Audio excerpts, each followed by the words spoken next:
The Tom Woods Show, episode 1081. Prepare to set fire to the index card of allowable opinion. Your daily dose of liberty education starts here. The Tom Woods Show. Folks, a lot of people shy away from homeschooling because they think they're going to have to run themselves ragged in order to give their kids a decent education. Not true. Do what I do with my own children and use the self-taught Ron Paul curriculum. They're going to learn stuff they'll never learn anywhere else, and you can keep your mental health. Plus, get $160 worth of free bonuses from my link only, ronpaulhomeschool.com. Hey everybody, Tom Woods here, talking to a fellow who goes by the name Mance Raider today. He is the host of the Free Man Beyond the Wall podcast over at freemanbeyondthewall.com. And he is the author of Freedom Through Memedom, the 31-day guide to waking up to liberty. We're going to talk about that today. Mance, welcome. Thank you, Tom. I'm glad to be here. Just told people about your clever book, very clever idea, very nice endorsement by Scott Horton. And people who listen to this show are, by and large, huge fans of Scott Horton. Let's start with your background. You sound like a young guy, but I don't know anything about you. And how'd you get into all this? It's a boring tale. It's been told many times. The 2007 debates with Ron Paul. I went to work the morning after the Giuliani event, the Giuliani showdown, and people were talking about it. And the environment I worked in at the time was very, very right-wing. And I would say that I was probably more right-wing than anything at that time. But when I heard Ron Paul say that they hate us because we're over there, it basically things that I had been thinking about for years just clicked. And I was on the Ron Paul train from that moment on for 2007, 2008. But how does the Ron Paul train specifically take you to some of the fairly radical conclusions that I find in your book? Well, it's funny. Somebody asked, I heard some people talking recently about why Ron Paul didn't do better in 2012. And I think what happened in 2007, 2008 was a lot of people they learned about the Mises Institute. They learned that Ron Paul was a fan of Murray Rothbard, people like that. And they started reading those books. And I think a lot of them went down the road of voluntarism, anarchism, anarcho-capitalism, and that it caused a lot of people to abandon the political process. And I mean, I just think, I think a lot of the people that I've talked to, when they were following Ron Paul in 2007, 2008, they were on board with everything he had to say. And if they didn't abandon it after it came down to, we knew it was either going to be McCain or Obama, I think the ones that didn't just jump off the train started reading more. And my reading took me down. I read your book, Meltdown. I read probably the book that sent me over the top was Lou Rockwell's The Left, the Right, and the State. Yeah, that's a great book. Very underrated. Yeah. Great book. Oh, yeah. That book is insane. I mean, go buy that book. That book is, it just, after I read that book, I was like, I abandoned everything politically and I started studying more anything I could get my hands on that was anarcho-capitalist or voluntarist. What's the idea behind your book? What are you trying to do here? The idea is to take somebody who's either a beginning libertarian or somebody who's asking questions and to be able to hand them a book that is very easy to read. One of the books that sent me down the path was Anatomy of the State by Rothbard. It's only 60 pages. It's very easy to read. But a lot of people these days they don't seem like they have the time to even read a book like that. So me handing off Human Action to somebody, I think they're just going to use it as a doorstop. So I wanted to come up with something that people could read on a daily basis, something that they could take 5 minutes, even less than 5 minutes out of their time, where they can look at a meme on one side of the page, try to make the meme as intelligent as possible, and try not to make it too strawman-y, and then have on the other side a commentary, basically on the meme, And what I'm trying to do, the purpose of it is if somebody used this for 31 days, because it's designed to be read over a 31-day period, that by the end of that 31-day period, I want them to understand that no matter what the culture looks like, the state is the problem. And if you look at the culture and you say, wow, look at what's happening, realize that the people in the culture who are causing problems right now, your Antifas, your leftists, this craziness on college campus, it would not be happening if the state wasn't there to empower it or to let it happen. I could pick really any of these at random for us to talk about. But the idea then is that it's a month project that you could, I mean, obviously you could read this whole thing in one sitting, but you've organized it so that every day you introduce some meme that is really very radical for most people. But it's radical in a way that gets them, that nags at them, that gets them thinking, that maybe they don't accept it right away. But as they walk around through the day, it's in the back of their minds, and they think, I can't accept this, but I'm not sure why. And that's the kind of, we're good at that. We're experts at that. That's the kind of thing we do very well. How about day number 10? I don't know if you have it in front of you, but day number 10 is the rights double standard. So what you've got is a chart, and on one side, a list of things, terms that we use for different things that government does. And when government does it, we call them these various things. But when anybody else does it, we call them these various things. And it kind of shows there's a double standard at work here. Talk to us about that. Well, that's a theme that I use on various days, and I try to spread it out. And I want to come back to that theme constantly because it's very important. I think it's important for people to realize that philosophically, I believe that if I possess a right, I can pass that right on to somebody else. If I have the right to protect myself, I can ask somebody else to protect me. But if I don't have the right to break into my neighbor's house with a gun because I think he may be cooking meth or something like that, if I can't ask another neighbor to do it, how can we vote people to do that? Or basically bring it back to this. How can we give people, a class of people, rights that we don't possess? How can we tell government, yes, I want you to be able to take 30% of the income of everybody within this society, if I don't have the right to go to my neighbor and demand 30% of his income every week? And it's inconsistent to believe that just because, and I think it's all out of fear. I think that the reason why we give government and especially police, because police they're closer to us. We encounter them when we leave the house. We see them. To be able to pass along rights to them that we don't possess ourselves, to be able to stop a car because they have a taillight out.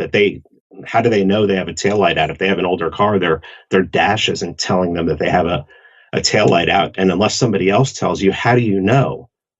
And to pass along and to say, okay, what I want you to do is I want you to pull this person over.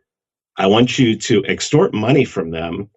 And if they give you any lip about it, you can escalate that to kidnapping them and putting them in a cage or possibly killing them. That, to me, that's not logical. It's not logical that we can pass along that kind of right to somebody else. And especially when you take into consideration the many things that people are arrested for, that it turns out that they were innocent, yet they've been taken and put in a cage, and it could be 6 months to a year. This is something that we don't think about because we live in fear of other people. We live in fear of the world around us.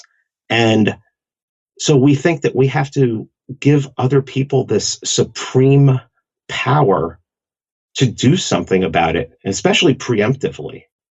And one of the main themes running through my whole book is trying to get people to understand that if you're going to have people to protect you, they shouldn't have any other right than a right that you possess. Fair enough. Now, there's another one on on day 11, which is not the most significant one by any means. And it's unlike the others in that it's not taking a deep-seated statist misconception of the world and correcting it, but it still is one that irritates the heck out of me. And that's the one where the person says, ha ha ha, I thought you libertarians believed in free markets, and I just saw one of you guys criticizing the way somebody runs his business, or criticizing his employment practices, or his practices about speech on his property or whatever, and that goes to show you're not consistent. Does it?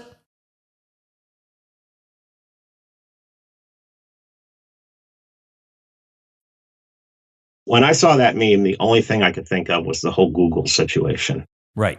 That, well, you don't truly believe in a free market unless you believe that, they have the right to fire James Damore and they can run their business any way they want. Well, it comes back to free speech. I mean, that's what I think is, and it also comes back to the market. Okay. If somebody is doing something in their business that you think is wrong, even if you believe in that they have the right to do it, you should be able to criticize it. Right? Imagine if you criticize it. Imagine if you have a platform to criticize it and the company hears it and they actually take it into account, implement what you're suggesting, and it changes their business and their business grows. Well, that's a good thing. And then there's the other side of it where imagine a whole bunch of people heard about this and decided that they didn't want to do business with this company anymore. Well, that's the way the market works. I mean, there's to say that I don't have a right to, and I would expect this even more from the government. The government does so much to protect these corporations. I mean, the 2008 bailouts and everything, and Google has so much power that we should. I mean, how can you not have an opinion on when you see a company doing something, even if you believe they have the right to do it? It just doesn't make it's just a way to try to get people to shut down, and it really has nothing to do with it. It really has nothing to do with the argument. I mean, it could be used. It's the same as bringing up race in an argument and throwing out straw men. It's just remarkable. Well, it's like you could see them making the same argument like this. They could say, well, you're libertarians and you believe that we should all be free and the government shouldn't tell us what to do. And then, on the other hand, I see you turn around and criticize somebody for being late all the time, or for lying, or for screaming obscenities at passersby. And why? I thought you believed in freedom. Yeah, okay, but I also have the freedom to yell at people. And secondly, I never said everybody's going to do things I like. I never said that. I just said that if they don't physically hurt anybody, they should be able to do it, but it doesn't mean they should be immune from criticism. So, yeah, of course, it's like a deliberate misunderstanding, or you're dealing with a not very bright person. All right, we got more of these fun things to come after we thank our sponsor. Folks, I am really, really pleased and delighted to be able to share with you Skillshare.com, because here is a place, the Netflix of online learning, where you can learn all kinds of skills that will give you a leg up in your profession or help you to become an entrepreneur in your own right. And it's also a site you can share with your older children, because it will give them a leg up that, I can tell you something, the government schools sure aren't going to give them. They can learn all kinds of things: design, business, technology, photography, entrepreneurship, film, writing. And then they can learn specific things about particular software platforms that might give them an advantage. 18,000 classes and counting. You get access to all of it. And there's a special deal going on this month, January 2018. Get 3 months of all this stuff on Skillshare for just 99 cents when you go to Skillshare.com/Woods99. I find these business and entrepreneurship courses fascinating, and I would love to see some of my own children take courses like these that give them a special advantage. So get your unfair advantage by heading over to Skillshare.com/Woods99. We're going to skip ahead to day 31, the last day of this process. And the meme I'm looking at has Rod Serling from The Twilight Zone. And it says, imagine, if you will, a world where people are so brainwashed by the media that they actually think they are in control of their own lives. Now, I'm going to have you comment on that, but is that not, well, let me put it this way. Isn't this hyperbole? I mean, it's true that the government is in control of a lot, but I've chosen my own occupation. I've chosen where I want to live. I built this house more or less according to my own specifications. I make decisions about where my kids go to school. I mean, I'm just trying to give you a devil's advocate argument. So, yeah, it's true that they say things that aren't true, and there are some regulations here and there, but I've managed to eke out a fairly comfortable existence. So what's the big problem? I agree with you. For the most part, we can make choices. When I make a choice, I want to take everything into consideration, and I want to have all the information that I can, and I want that information to be true. The media right now is it's I don't even have words for it. How for 3 days now, how the news cycle has just collapsed, where they're outraged about one thing for 2 days and then it switches and the world's going to end here, the world's going to end there, the world's going to end with this thing. I mean, I've already, in the last 6 months, I've died 4 times from having tax cuts and net neutrality and now, the government shutdown. I mean, it just absolutely killed me. I can't believe I'm still alive. When I'm making a decision, I want to have all the information. And say I'm making a decision about making a big move, moving to another state.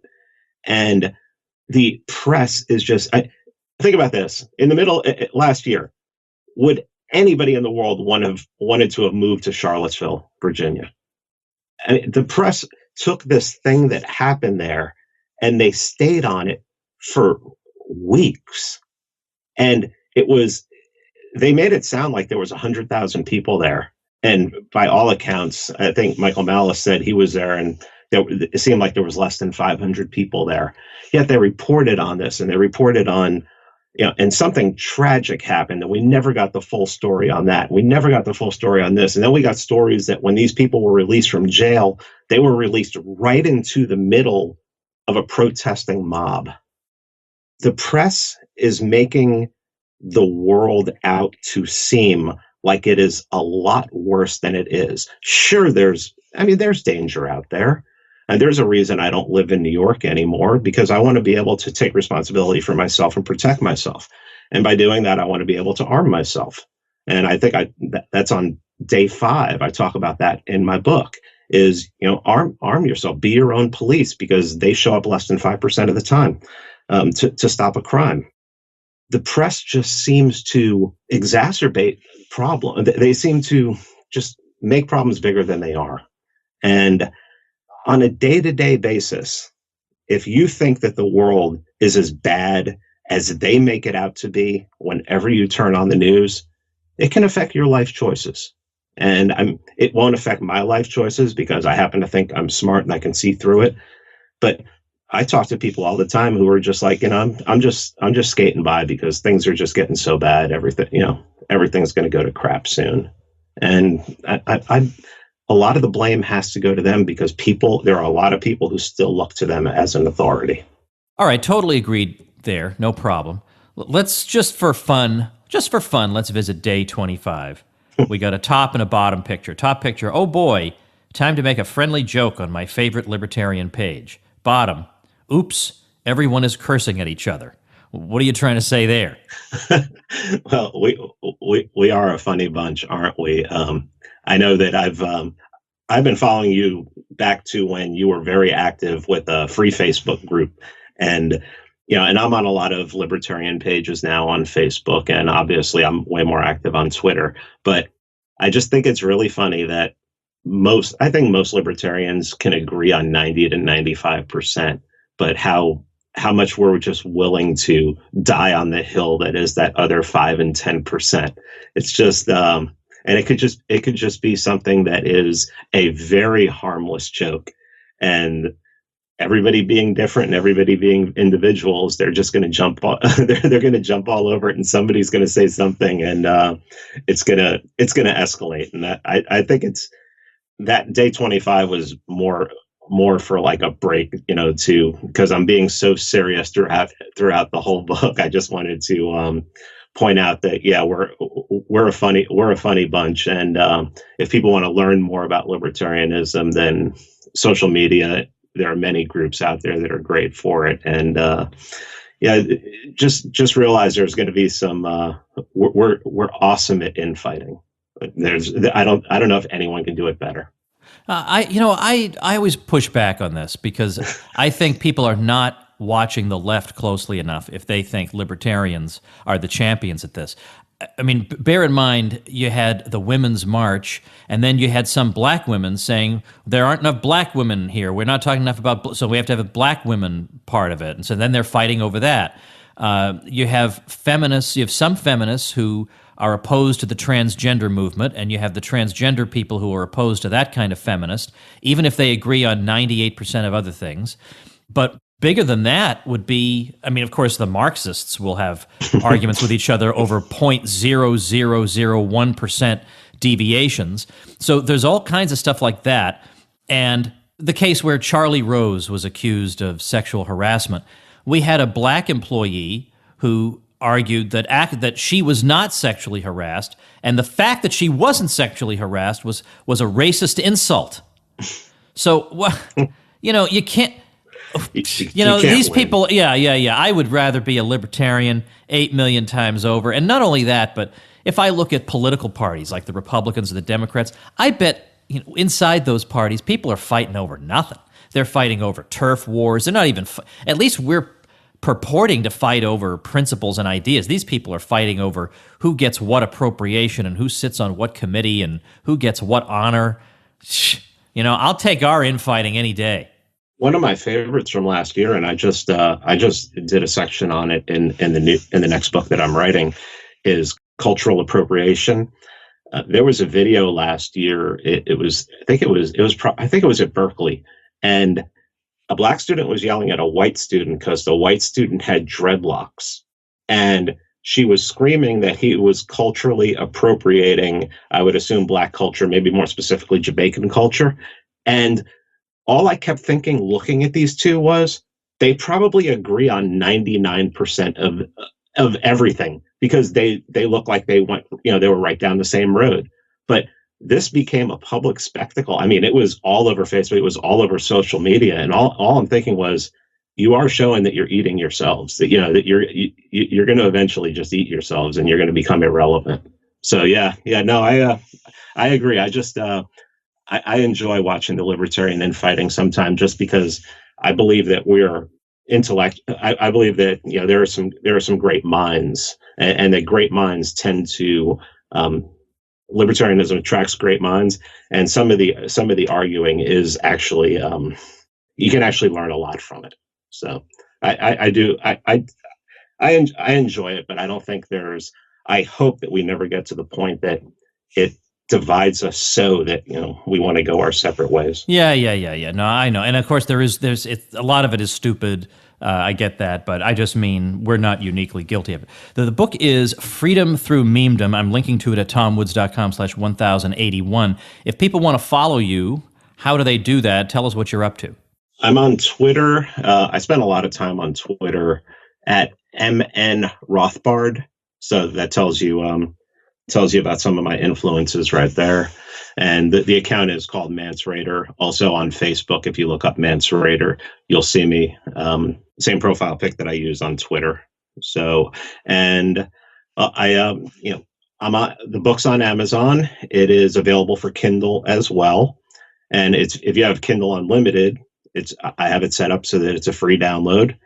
And I will very, very soon, I would say within the next couple months, I will have my next book coming out. And this one is going to concentrate all on the culture of the left. All right. So we're going to also link on the show notes page to your website, freemanbeyondthewall.com, where people can also find your podcast of the same name. So lots of great stuff you're doing, and we sure appreciate it. Thanks so much.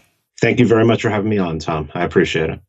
All right, everybody, that's going to do it for today. If all goes well, tomorrow we'll be talking to Joe Salerno about F.A. Hayek and his contributions, the pluses, the minuses, It'll be an interesting conversation, so make sure you have subscribed on iTunes or Stitcher. You can check out the entire list of episodes at tomwoods.com/episodes, and you'll also see subscription links where you can subscribe via iTunes or Stitcher and get all these episodes delivered to you automatically. See you tomorrow.